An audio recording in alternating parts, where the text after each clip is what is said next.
আসসালামু আলাইকুম সুপ্রিয় চাষিবৃন্দু।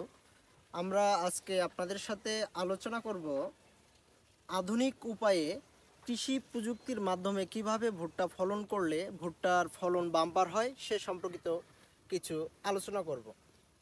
আমাদের দেশে ভুট্টা দিন দিন চাষাবাদ বাড়ছে। মানুষের চাহিদা, পশুখাদ্যর চাহিদা হিসেবে ভুট্টা ব্যাপক জনপ্রিয়তা অর্জন করেছে। ভুট্টা একবর্ষজীবী একটি উদ্ভিদ। আমরা যদি ভুট্টা চাষ করি, আধুনিক বা কৃষি প্রযুক্তির মাধ্যমে যদি আমরা ভুট্টা চাষ করি, তাহলে আমাদের প্রথমেই একটা জমি নির্বাচন করতে হবে।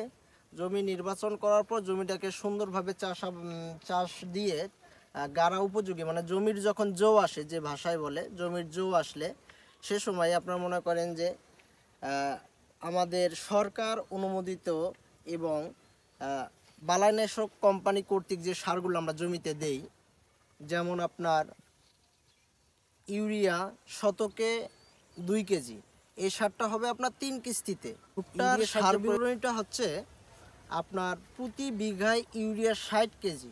এই 60 কেজি ইউরিয়া 3 কিস্তিতে আপনারা প্রয়োগ করবেন।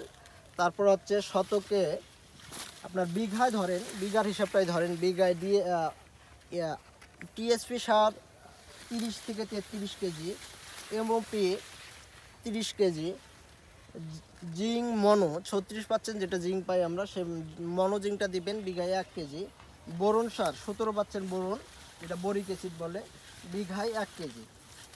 জিপসাম, যেটা ক্যালসিয়াম জিপসাম পাওয়া যায় ভালো মানে, ওই জিপসামটা বিঘায় 5 কেজি, 5 থেকে 7 কেজির মধ্যে রাখবেন। আপনার মাটির যে পারিপার্শ্বিক অবস্থা বিবেচনা করে সারের তারতম্য হতে পারে, এটা হলো পরের বিষয়।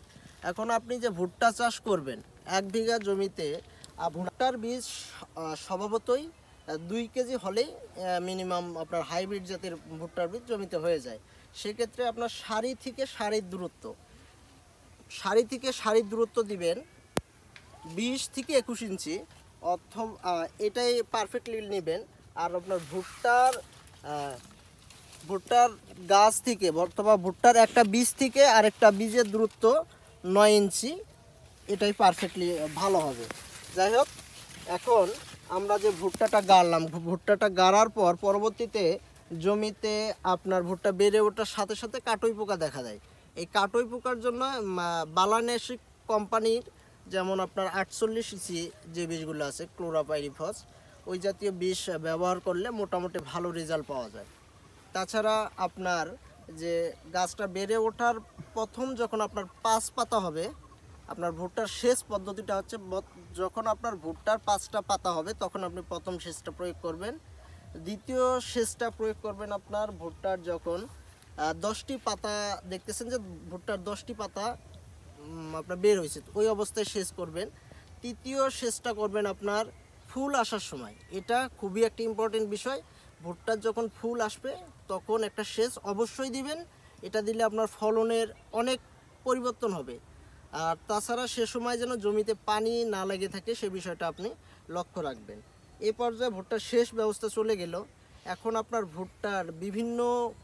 ভুট্টার সবচেয়ে বড় একটা সমস্যা হচ্ছে, যে সমস্যাটার জন্য কৃষক অনেকেই ভুট্টা চাষাবাদের প্রতি বিরক্ততা অবলম্বন করতেছে, সে সমস্যা হচ্ছে ভুট্টার বলারিয়াম পোকাটা আপনার ভুট্টার মারাত্মক ক্ষতি করে। এর জন্য আমরা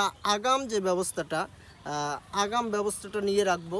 জমিতে নিয়মিত ভালো মানের কীটনাশক ব্যবহার করব।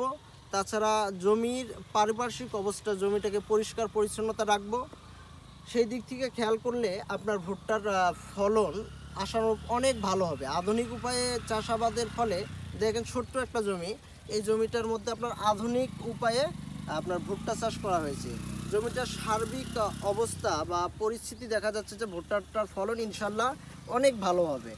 আমরা চাই আমাদের দেশের সকল চাষি আধুনিকভাবে সকল চাষাবাদের সাথে জড়িত থাকুক এবং কৃষিকে উন্নত ধাপে নিয়ে যাক, এটা আমাদের উদ্দেশ্য। আসলেই আমরা সুন্দরভাবেই আমাদের আবাদকৃত ফসলকে সুরক্ষার জন্য আমাদের যতটুকু প্রয়োজন অতটুকুর মধ্যে আমরা সীমাবদ্ধতা রাখবো। আর সর্বোপরি কথা হচ্ছে যে ভুট্টার আরেকটু কথা বলে নিচ্ছি, ভুট্টার যে আপনার মোচাটা আসে, ওই মোচাটা অনেক সময় আপনার পচে যায়, ওই রকম সমস্যা মানে ছত্রাকজনিত যে সকল সমস্যা আসে, এই সমস্যাটার জন্য আপনারা আগামী ব্যবহার করবেন। এটা আগাম একটু স্টেজ মানে আগাম একটু পদক্ষেপ নেবেন।